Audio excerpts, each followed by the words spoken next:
ערב טוב ומבורך רבותיי, ערב טוב. בעזרת השם, בזכות הצדיק רבי חיים פיטו, בזכות כל הצדיקים, הקדוש ברוך הוא בעזרת השם will bless the entire קהילה, the entire קהל, בדביק ברכה והצלחה, סייעתא דשמיא גדולה, מה קדם וכתב זה כתב, בעזרת השם, the merit of all הצדיקים, הקדוש ברוך הוא בעזרת השם will open up all the gates of פרנסה, ישועה, שמחה, זיווג, and שפע. May בעזרת השם will all come to a place of גאולה, on a personal level, and a גאולה for all כלל עם ישראל, אמן כן ירצה. You know, רבותיי, this week that we are in is a very, very unique week. We have a lot of things that are happening in the week. We always try to take, whenever we have weeks like this that have so much happening within them, and to break them down and to come to an understanding of what is the message that we're supposed to learn. In this week, we are just recovering from last Shabbat, which was Kirat Yam Suf, releasing Bnei Yisrael from slavery. We enter into a week where we have a Chag, which seems to be a little bit random, to Bishvat. And this week we are starting Baruch Hashem, like what the Zohar HaKadosh says, when the world becomes complete. Referring to what? Referring to Matan Torah. Where in this week's Shabbat, we read the Ten Commandments, the giving of the Torah, and with that, the completion of the world. We also see the story of Yitro, and many other things that are coming together in this 7 days that we are passing.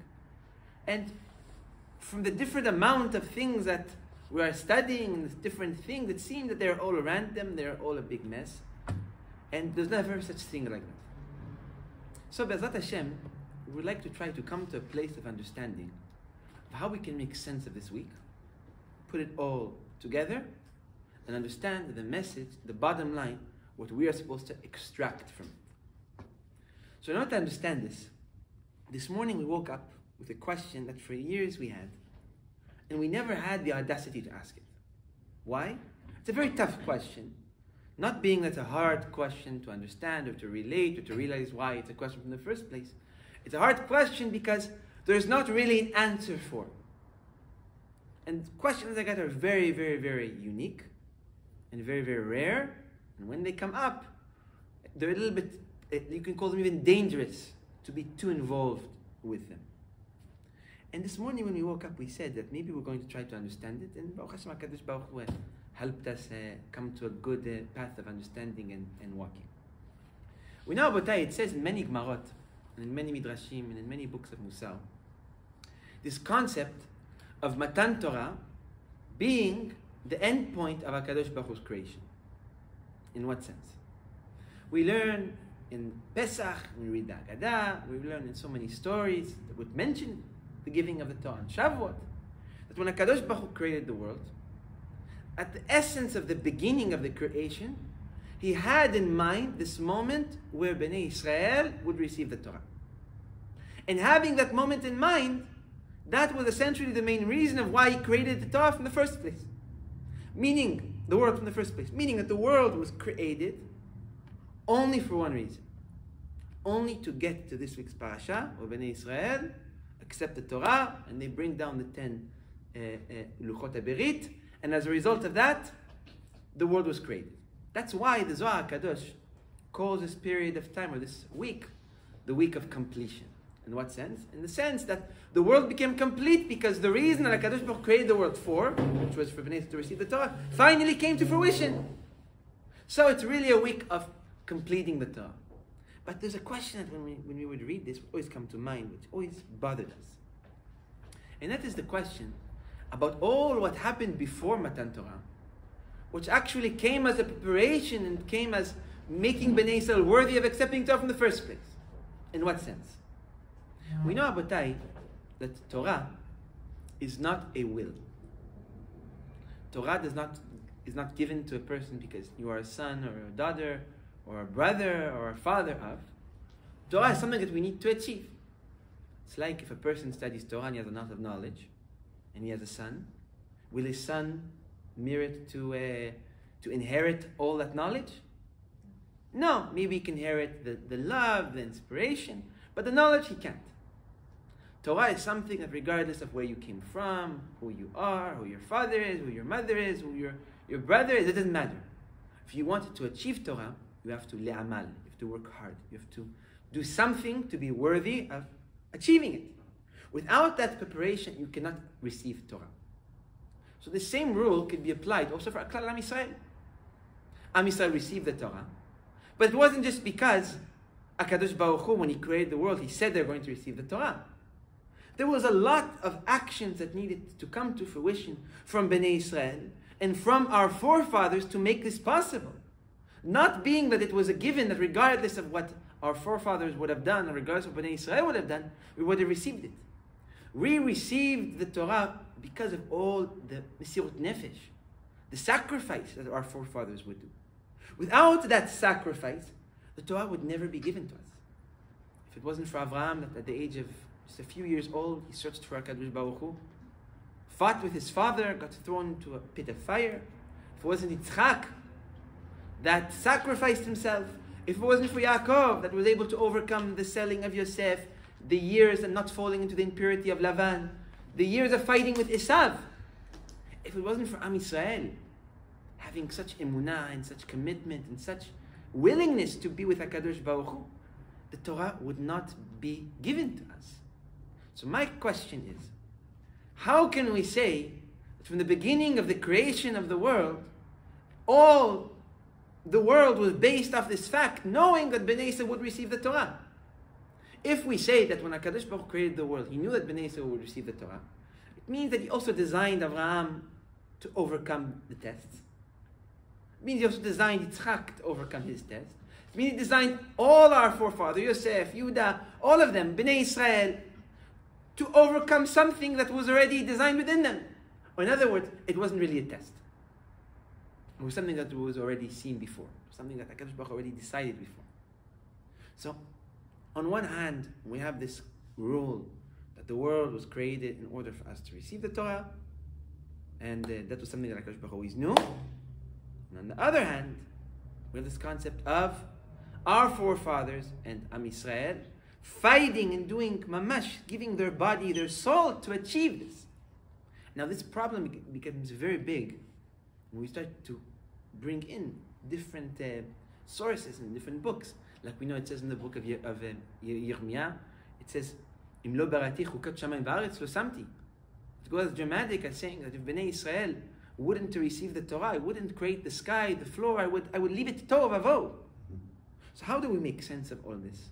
Of on one hand, understanding what all our prophets and our forefathers held, that the world was created in mind that Bnei Israel will receive the Torah, and not diminish the merit and the sacrifice that our forefathers did so not as a pre-programmed thing that they would overcome, but something that actually prepared them, something that they were able to overcome to make themselves worthy and to make their kids and their grandchildren worthy of receiving such sanctity and such kedusha.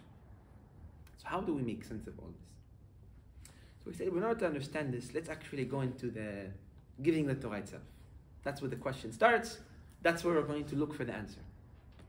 HaKadosh Baruch Hu in this parasha calls Am Yisrael, and He tells Am Yisrael the 10 Commandments. He starts with the first commandment, which is Anochi Hashem Elokecha Asher hotzeticha me'eretz Mitzrayim. In other words, Anochi, me, myself, am Hashem, the one who took you out of Egypt. Always when we hear this sentence, regardless if it's in Birkat Hamazon, if it's in Az Yashir Moshe, if it's wherever it is, we come to this thought of why Hotzeti Otecha me'eretz Mitzrayim? Why is that the way that HaKadosh Baruch Hu chooses to reveal Himself? But HaKadosh Baruch Hu is in front of an entire nation and an entire world. And He has essentially, you can call it like the stage, to present Himself as Melech Malchei Hamlechim, as King of all kings, and reveal Himself for once and for all, being that the redemption was supposed to be at that time. If it wasn't for the golden calf sin that Bnei Israel were doing just a few moments later, it was really supposed to be the end of all evil and the beginning of a new perfect world like it was before the sin of Adam. So how come HaKadosh Baruch Hu chooses to reveal Himself to the world as I am God, I am Anochi Hashem Elokecha Asher hotzeticha me'eretz Mitzrayim. I am God, not that created the world, not that gave you life, not that created your neshama, not who created the solar system, not who gives you life every day, but I am HaKadosh Baruch Hu that took you out of Egypt. What is so significant in Yetziat Mitzrayim that HaKadosh Baruch Hu chose this to be essentially the first commandment, the first words to Am Yisrael, the first revelation of Od Malchuto, his kingdomship in the world. And why not anything else? So in order to understand this, we have to understand what is HaKadosh Baruch Hu actually referring to when he's mentioning Anochi asher hotzeti otchem me'eretz Mitzrayim. We know that with Bnei Yisrael leaving Egypt, a lot of miracles occurred, a lot of things happened. What was HaKadosh Baruch Hu referring to when he told Bnei Yisrael on the mountain, Ani Hashem Elokecha asher hotzeticha me'eretz Mitzrayim? He was referring to something. So what was it?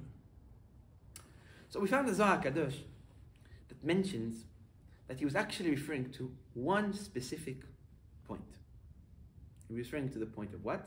He was referring to the point of Makat Bechorot. Or in other words, the firstborn plague, the last plague. What's the support of that? So we read every single day in the before Tefillah, before Azir Moshe, we say, הרגת בחורי מצרים, והוצאת את בני ישראל מעבדות לחירות עולם. We all know this pasuk because we read it every day. Which means what? It means we praise HaKadosh Baruch Hu every morning. You killed the firstborn of the Egyptians, and as a result of that, you took Bnei Israel out of slavery, and you brought them into freedom of the world. Being that we are essentially saying that the whole otza'ah, the whole miracle that HaKadosh Baruch Hu did, or what he refers to as that he pulled out Bnei Israel from Egypt, it was referring to one specific point, which is the point of Makat Bechorot, the firstborn, which was the last plague that actually caused the Egyptians to push Bnei Israel out of Egypt. But there's more to build on that. There is more proof to understand of why HaKadosh Baruch Hu was actually referring to that as what he came to fruition. We know Anochi, the word Anochi, is a word that Arizal called it Sod Aleph. What's Sod Aleph? The secret of one. What's the secret of one? Me, myself. Now we know that all the other plagues were not done by HaKadosh Baruch Hu by himself. They were done by who? They were done by Moshe, they were done by Aaron. Some Zohar in Parashat Emor said that they were done by the angel of Mitzrayim, like the blood. It said that he hit the angel of Mitzrayim till he was bleeding, and that was filling the water with blood.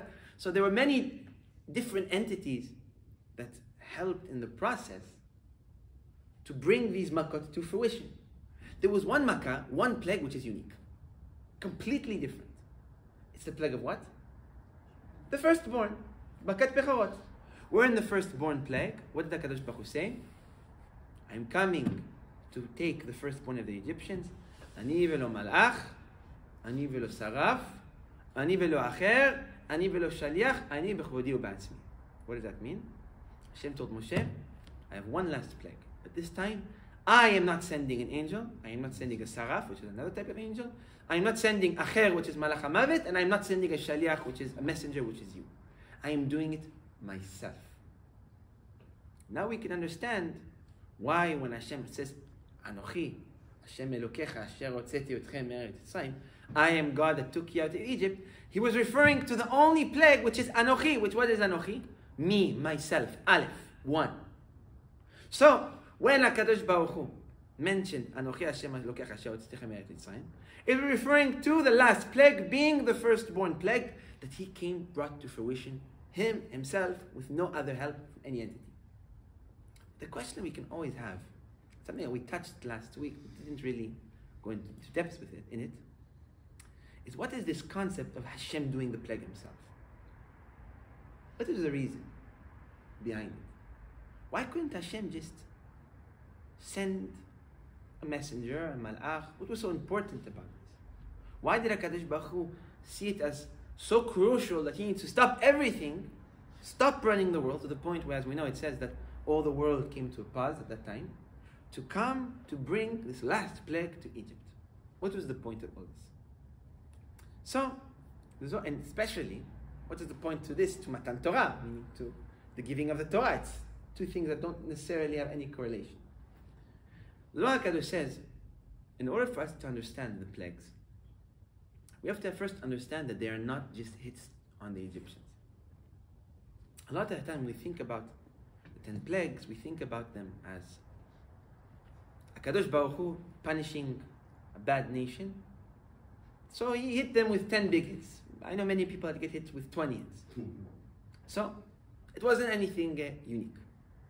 The Zohar actually says that the 10 plagues have an extremely big connection and importance, not only within Matan Torah, meaning the giving of the Torah, which was essentially the first ma'amar, the first dibur, the first commandment, which was, I am God that took you out of Egypt. But it also, the 10 hits, the 10 makot, have a big connection to B'riat HaOlam itself, to the creation of the world itself. If we will understand this, we're going to understand a little bit more the question we just brought to light. The Zohar HaKadosh, in many places, talk about this concept of Maseret HaMa'amarot. What does that mean? In English, we can translate it to the 10 sentences. Now, what are these 10 sentences? The 10 sentences are in Sefer Bereshit, in the beginning of our Torah, which essentially, it's the 10 times where Hashem says, Vayomer Hashem Vayhi Or, or Vayomer Hashem Vayavdil Ben Hamayim Ben Haaretz, meaning all the times where HaKadosh Baruch Hu spoke at the time of the creation, and the world essentially followed and created. So when Hashem said create light, when Hashem said separate the light from the darkness, they're all a part of the 10 sentences. So just to say the Hebrew a proper term, Asara Ma'amarot. There's a big machloket in Masechet Shabbat, in the Gemara, regarding if there's really 10 sentences or 9 sentences. Why? Because the Gemara says, if you actually look inside the Bereshit, in the actual words, you'll see that it only mentions 9 times Vayomer, which is essentially a sentence. When you want to say a sentence, you say Vayomer. So why are you counting 10? So the Gemara concludes something beautiful, where it actually says that the first sentence of the Torah, which is Bereshit bara Elokim et hashamayim et haaretz, counts as the first sentence. So you ask, why doesn't it say Vayomer before? Meaning a language of a sentence, of speaking. So the Gemara answers something so sweet. It says, at the time of Bereshit, HaKadosh Baruch Hu was alone. Being that HaKadosh Baruch Hu was alone, there isn't a concept of Vayomer. There isn't a concept of a sentence, speaking. Why? Because usually when you want to talk, you need what? Somebody or something that you're talking to. If there's no one you are talking to, or nothing to talk to, so the concept of Vayomer is not as applicable. So the Gemara says, the reason we count 10 and not 9 is being that the first one, HaKadosh Baruch Hu was alone. So there wasn't a reason to say Vayomer, because it wasn't really a concept of a sentence, something that you're talking to. Only after, when HaKadosh Baruch Hu started to create creations, he had something to talk to. So it was Vayomer, a language of creation, of speaking. And that's how we actually are able to count 10 sentences, counting that Bereshit HaKadosh Baruch Hu was alone. Zohar HaKadosh says, these 10 sentences are actually attached, and they represent Aseret Adibrot, which are what? The 10 commandments. Where each one of the commandments have an identical sentence of creation that are attached, and they represent each other, and they're connected one with each other. The first one of Bereshit to the first one of the commandments. So now we're going to take these two first sentences, and we'll try to put them together. We'll try to understand. We'll see that we don't really understand. What does that mean? How don't we understand? So the first sentence, or that HaKadosh Baruch Hu created the world, was with what?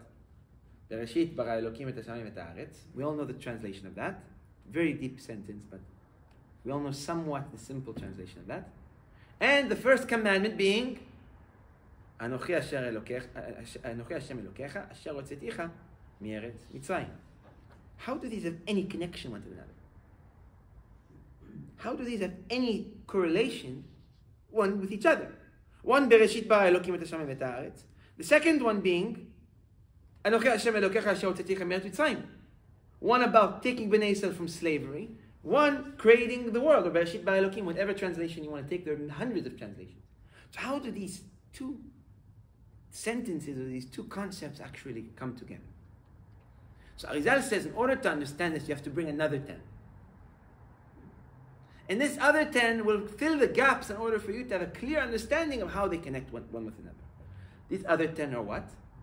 The 10 makot. What is the 10 makot? The 10 plagues. But the makot are different.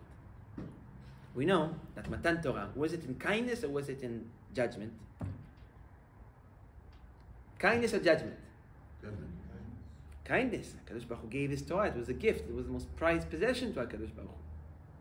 The creating of the world, was it in kindness or was it in judgment? Kindness. It was kindness. He wanted to do it in judgment. It didn't work out. He wanted to. That's correct. It's correct. It's just needs a little bit more sharpening. Now, the plagues, were they in kindness or were they in judgment? They were in judgment, clearly. But we even say, Anochi Hashem Elokecha, Elokim. Elokim means judgment.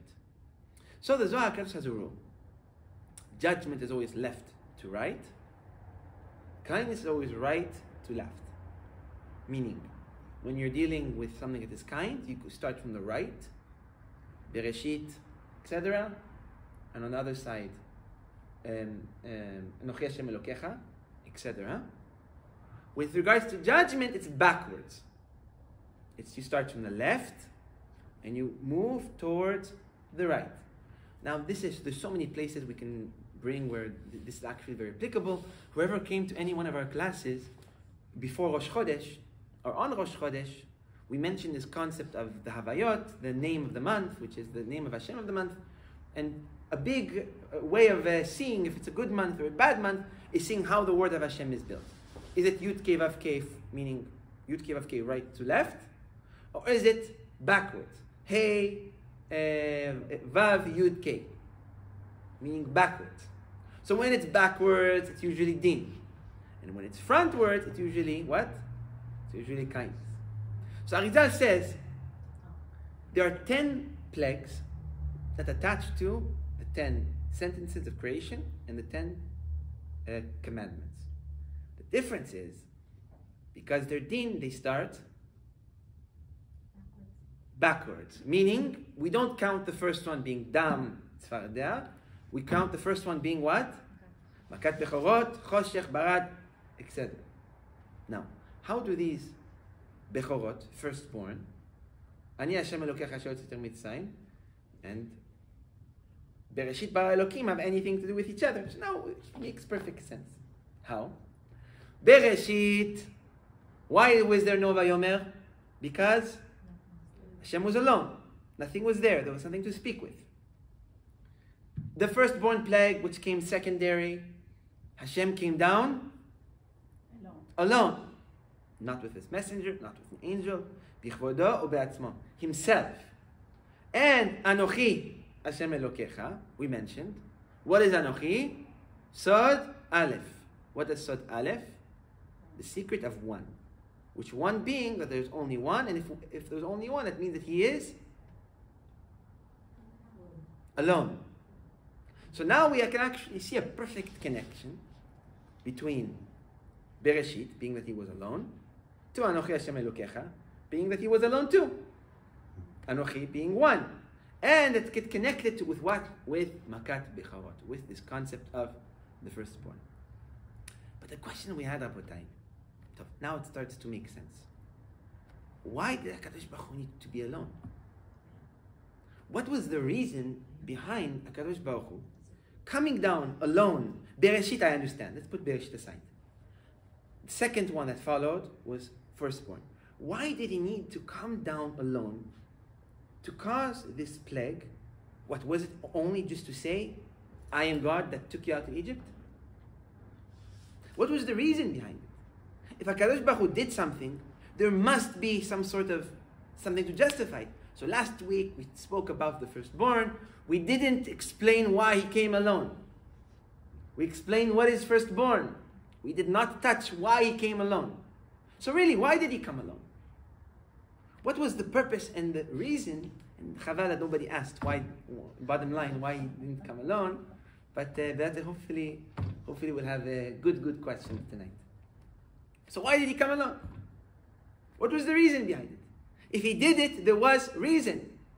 So somebody this morning, he said, because based off what you just said, he wanted to show Bnei Yisrael's love. So he came down alone, so when he gave the Torah, he could say, Anochi Hashem Elokecha, Asher hotziticha mi'Mitzrayim. I am the one that took you out of Egypt, because I did the firstborn plague, which you got sent out of Egypt because of that. But I don't think HaKadosh Baruch Hu is looking for attention, and I don't think he wants to necessarily be the center of all attention and love and whatever you want to call it. So if he did it, there must be a reason behind it. So this morning we woke up with this thought, and we think it's something that is it puts a lot of points in their place. We know, Abutai, that when HaKadosh Baruch Hu wanted to give them the Torah, there was a big fight. A big fight with who? With the angels. The angels came forward, they fought Moshe Rabbeinu, they fought HaKadosh Baruch Hu. Now why didn't they want HaKadosh Baruch Hu to give the Torah to Bnei Yisrael? There's a midrash that says that the angels came to Hashem and they told Hashem something very simple. They said, HaKadosh Baruch Hu, this Torah, you've been keeping it a secret and hidden in a safe for so many years. It's your prized possession. It's something that Ganazta, you kept it secret and hidden. It's all the reward and all the value that you could imagine in the world.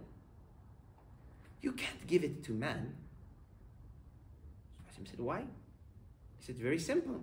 You wrote in that same Torah that will, or a gift that a father wants to give, most of it, or if not all of it, needs to be given to who? To the firstborn.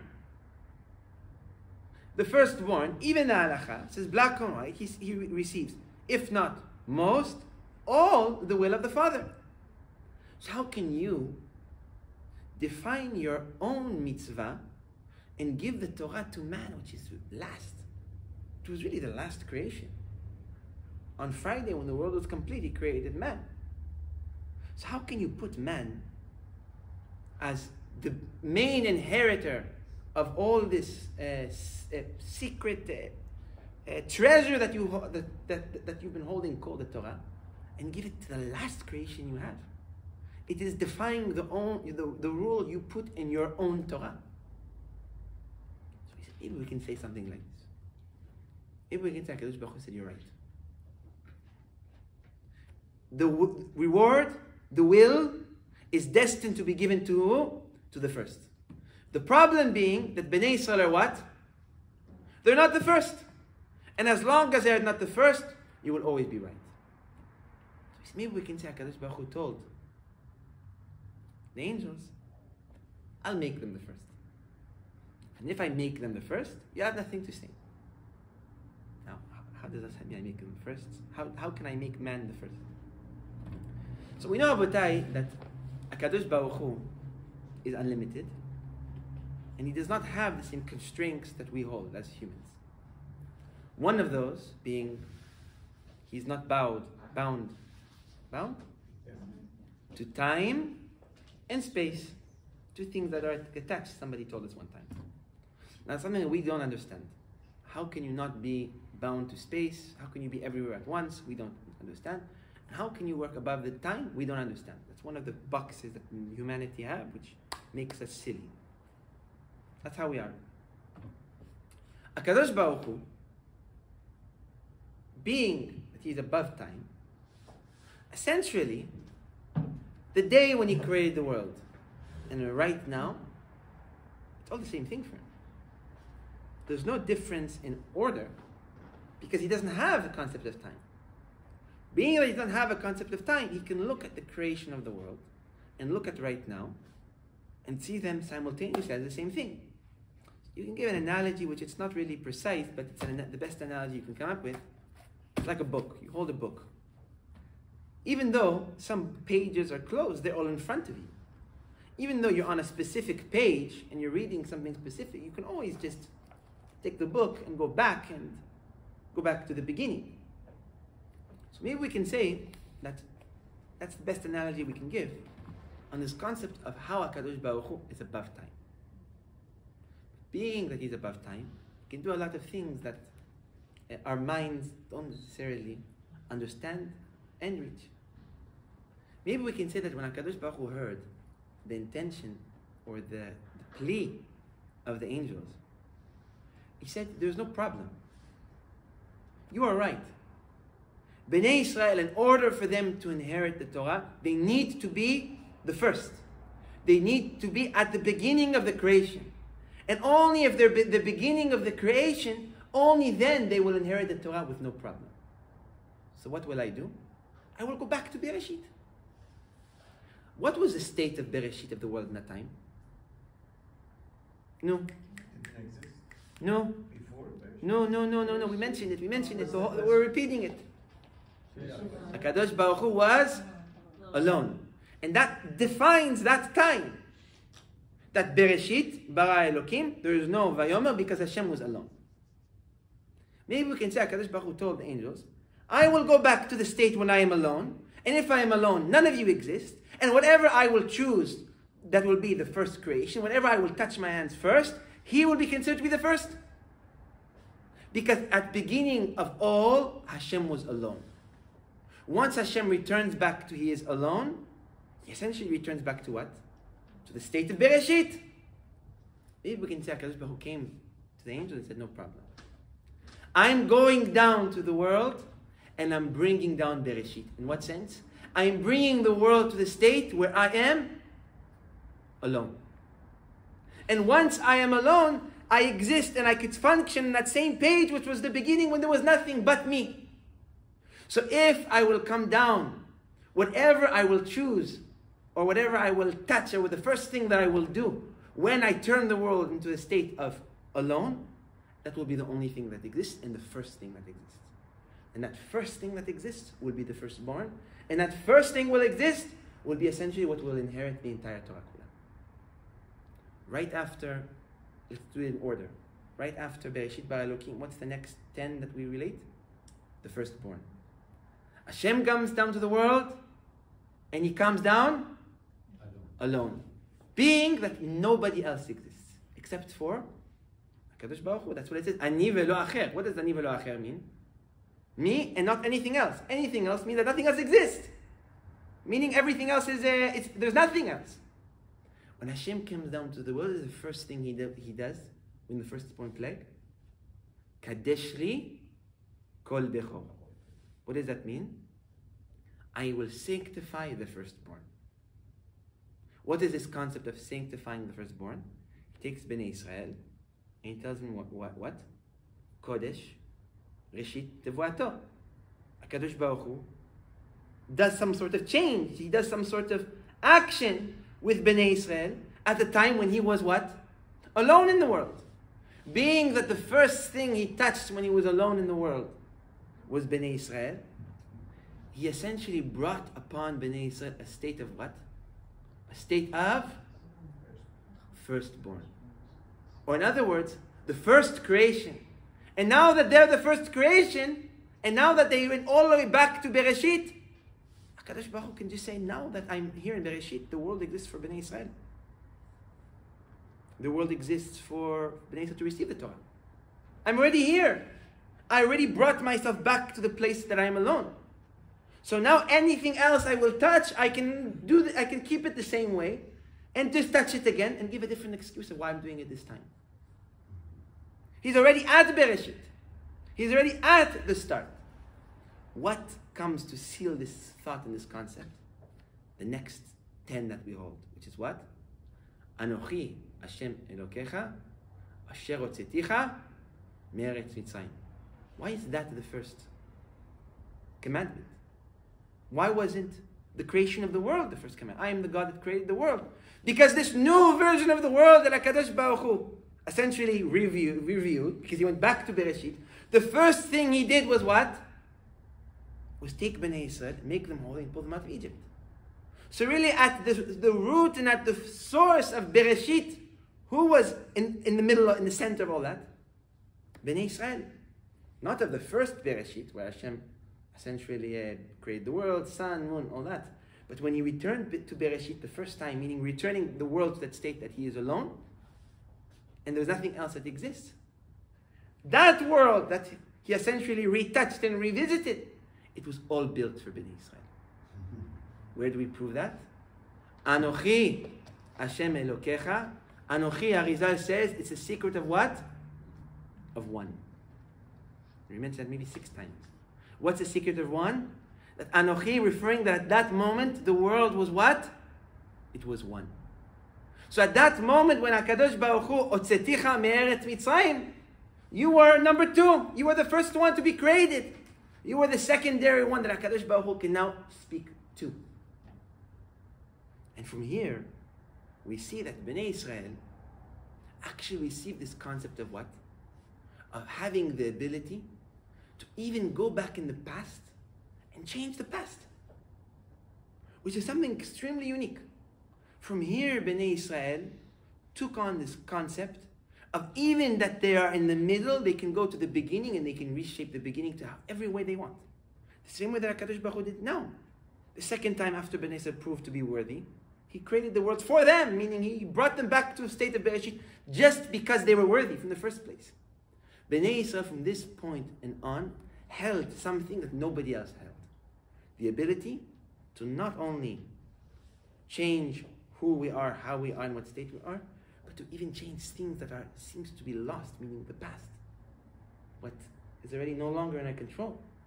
It is something that even the Malachim, the angels, cannot reach. There's a story that we all know, if I'm not mistaken, in Masechet Ta'anit, where it talks about the tzaddik Rabbi Ishmael Kohen Gadol. As we know, he was a big Kohen, big tzaddik. Will not lengthen too much. It says that at the time of the Romans and the Greek, they're both the same. I don't know which ones are Roman, which ones are Yevanim, which ones are the Romaim. So it's the same. Nivela v'trefa. When they killed him, it said that the way they killed him was extremely cruel. Where the Gemara says that the daughter of the king, meaning the princess, wanted to marry him. So when he said, "There's no way I'm marrying her, she's a Goya," so she said, "Then bring me his skin. I want to be able to look at him every day because he was so beautiful, he had light." So the Gemara says that how did they kill him? They tried to remove his skin in a way where it will be kept.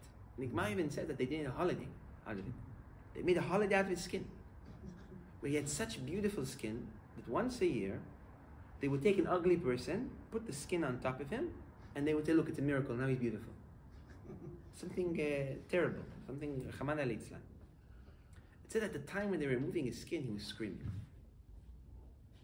The angels came to HaKadosh Baruch Hu. It's HaKadosh Baruch Hu. Zot Torah v'zot schara. This is a Torah and this is reward. Look what a tzaddik he is, and listen to him scream. And they demand from HaKadosh Baruch Hu, HaKadosh Baruch Hu, do something, stop this. The Gemara says that HaKadosh Baruch Hu went to Rabbi Ishmael and told Rabbi Ishmael, "If you will scream one more scream, I will destroy the world." And the Gemara says Rabbi Ishmael closed his mouth and he was able to go through that suffering without screaming. So the question that everybody asks is, first of all, HaKadosh Baruch Hu, he couldn't stop it. He had to just tell him to quiet his mouth. It's like you see a pipe burst in your house. You say, "No, I'm going to put a cover on it." Meaning just to mask the problem. He's screaming because he's suffering. How can HaKadosh Baruch Hu just say, "I will destroy the world" if you don't, like a threat? Arizal says that the reasoning behind HaKadosh Baruch Hu actually telling him he'll destroy the world was not a threat at all. He came to Rabbi Ishmael, he said, "You know, Rabbi Ishmael, those angels up there, they're pushing me and they're demanding to understand why am I doing this to you. And the problem is that I cannot show them the beginning of the world. I cannot show them the first steps in the world that cause the need for this. So in order for me to show them why I am doing what I am doing, I will need to destroy the world completely, recreate it, and have them look at it. And only if I recreate the world completely from the ground up, will they be able to understand that what I'm doing to you is actually for a great cause. And that's the reason why Rabbi Ishmael Kohen Gadol essentially closed his mouth.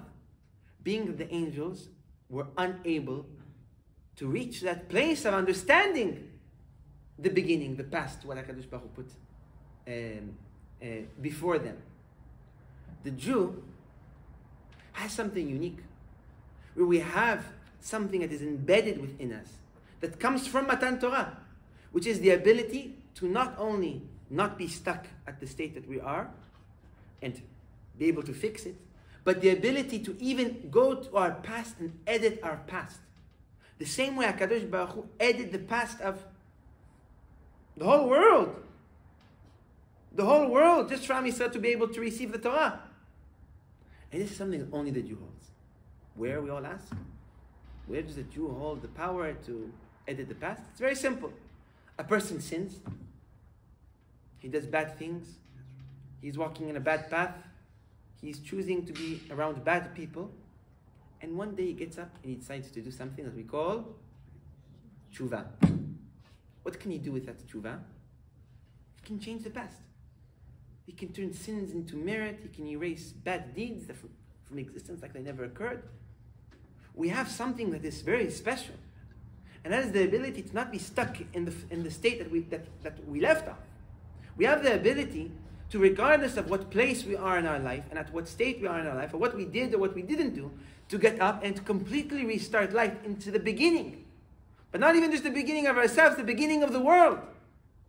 We have the ability and a unique thing that only HaKadosh Baruch Hu holds, of regardless of where we stand and to what point we got, there is no such thing as I'm too late or I'm in the middle.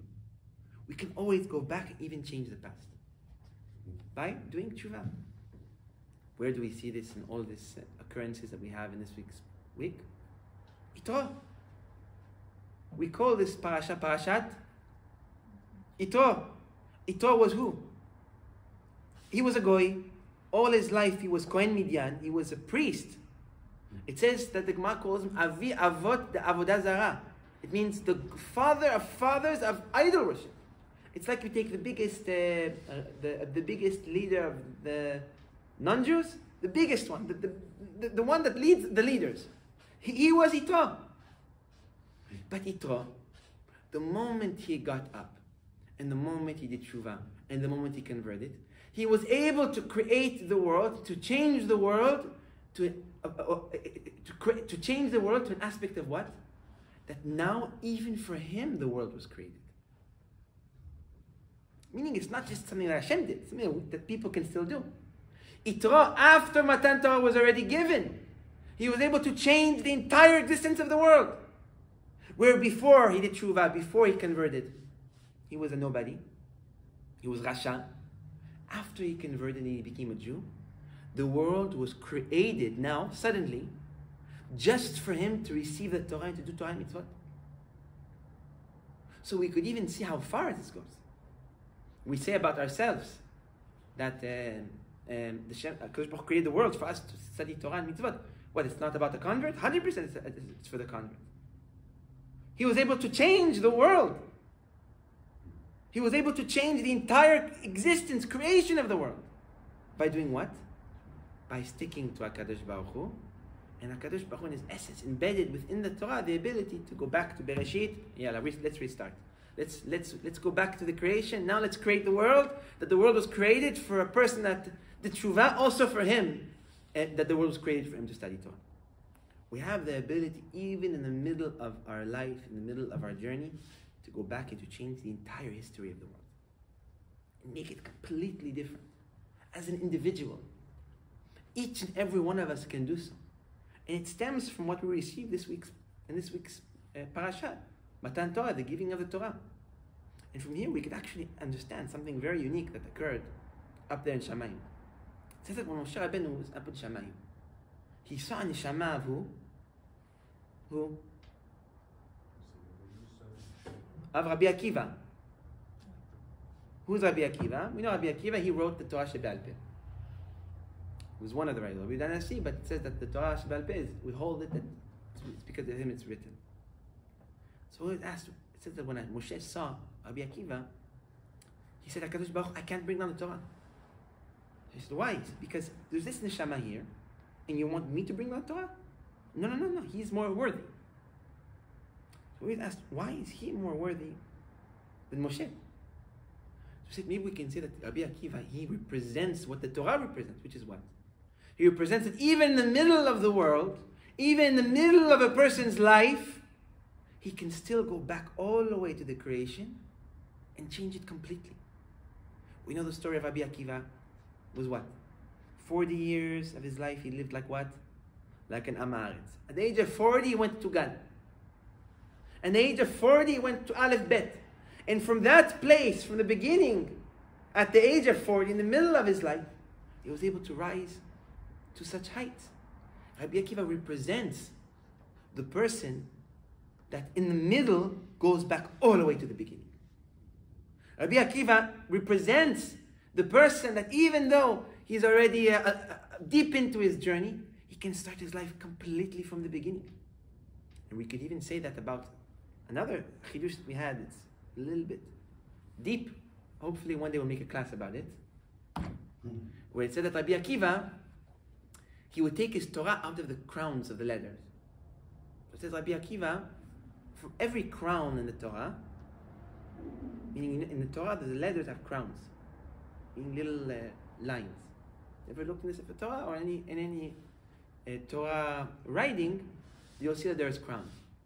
It says that Rabbi Akiva, from the crown, meaning not even from the letter, from the crown of the Torah, he was able to extract books of halachot. Now, what can you extract from a crown? It doesn't even have any value. It doesn't even have it's not even a letter, it's just a line. If you take the crown away from the leather, it's bichlal, it's a dot. So how is he able to pull out of the crowns? So he said, maybe we can say that Rabbi Akiva, being that he represents what he represents, a man that is in the middle, going all the way to the top, makes perfect sense. What is the highest level that exists? Keter. What is Keter? Crown. What is crown?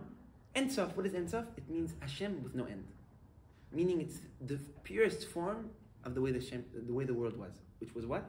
No world at all. It was just HaKadosh Baruch Hu. That's why we don't study what Keter is. We don't study what Keter is because it's too deep. It's essentially Hashem before he created anything. It's endless, quantifiable, unquantifiable, just pure light. Maybe we can say that Rabbi Akiva, in his essence of being a man that started from the middle, that goes all the way to the beginning, he pulled out his halachot really from the Keter, meaning from the beginning. What the beginning was what? Bereshit. What is Bereshit? It was when HaKadosh Baruch Hu was what? Ein Sof. Just him, alone. Where Rabbi Akiva's essence came from what? It came from starting in the middle, not believing that it's too late to completely start in the middle, and as a result of that, reaching Hashem when he was just Bereshit. Maybe we can say, and we can learn from here, that in life, regardless of how old you are, regardless of what you did, regardless of what you didn't do, we have always the ability to change everything. It could come in a snap of a finger. And we can do it at any given moment, regardless of where we are, what we have, what we don't have. We can completely restart our lives at any given time. Maybe we can add one more thing to this. What holiday was yesterday? Tu B'Shvat. What date is that in the Hebrew calendar? 15th of Shvat. What is Tu B'Shvat?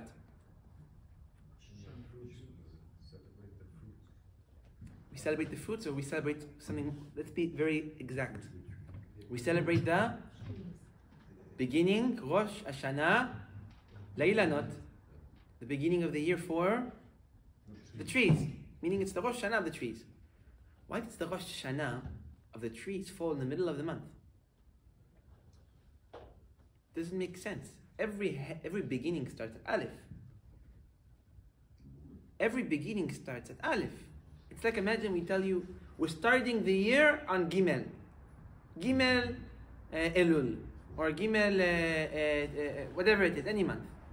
We're starting at Bet. We're starting at Gimel. How can you start at Bet? It's the beginning of a year. Beginning of a year, it's at Aleph. Pesach in the middle. Ma? Pesach is the beginning. Pesach is a different thing. It's a completely different Inan. But the question is now, we're talking about New Year for trees. Why in the middle of the year? What's the point of putting it in the middle of the year? In the middle of the month? It's completely strange. So maybe we can say, we know man is compared to what? Tree of the field. Ki Adam hu etz hasadeh. So maybe we can say that the Torah wanted to put all of these occurrences together. Ito, Matan Torah, Bechorot, all these concepts that represent essentially HaKadosh Baruch Hu editing the past, or in other words, from the middle of the world, meaning from the middle of the existence of the world, going back to the beginning. Maybe we can say HaKadosh Baruch Hu added another layer, which was his Tu B'Shvat. And what is Tu B'Shvat here to teach us? It's here to teach us that we are compared to the tree. And the tree starts a new year when? In the beginning of the month. In the middle of the month. If the tree can start a new beginning in the middle of the month, how can't you start a beginning in the middle of your life? Why can't we start a new beginning regardless of when we are? We are compared to trees. Ki Adam hu etz hasadeh. We are like the trees. So if the tree can start a new beginning, it's impossible that we can't. Maybe we can say that the whole concept of Tu B'Shvat being in the middle of the month, in this week's parasha, all these occurrences, is to give us to this point of there is no such thing of I'm already in the middle, I already started. There is always a chance and always an opportunity to restart. Regardless if we're in the end of beginning, middle, or you know what, even end. Maybe we can add another layer to support that too. We say when Bnei Israel were on Har Sinai, Moshe blew a shofar. Whose shofar? Ayalo shel Yitzchak. What is Ayalo shel Yitzchak? The deer that Abraham sacrificed right after Yitzchak. That deer, its horn, they made it to a shofar, and that shofar Moshe blew on Har Sinai. Why didn't Moshe blow Yitzchak's horn? What does Yitzchak have to do with this now? So we know there are three blessings at the beginning of Amidah. And all three represent our forefathers. Magen Avraham represents Avraham. Mechaya Metim represents Yitzchak. And Ha'el HaKadosh represents Yaakov. What does Mechaya Metim mean? Resurrect the dead. Why does Yitzchak represent resurrection of the dead? Because Yitzchak, according to Arizal, he died, he was burnt, and he went to ashes. But from the ashes, HaKadosh Baruch Hu performed the first Tchat HaMetim, which it fell on who? On Yitzchak. So even after Yitzchak was long gone and finished, HaKadosh Baruch Hu was able to start what? A new beginning. Even after his body was burned, even after he was in the end of his journey, HaKadosh Baruch Hu started it complete from the beginning. He was completely reborn. We see that even with Am Yisrael. It says that when Hashem said Anochi, what happened to all Bnei Israel? They all died. The moment he said Anochi, the Aleph, which is, we all know the secret of Aleph, why we call it Anochi, Sod Aleph, secret of Aleph. The moment he said Anochi, all Bnei Israel died. And what happened to them?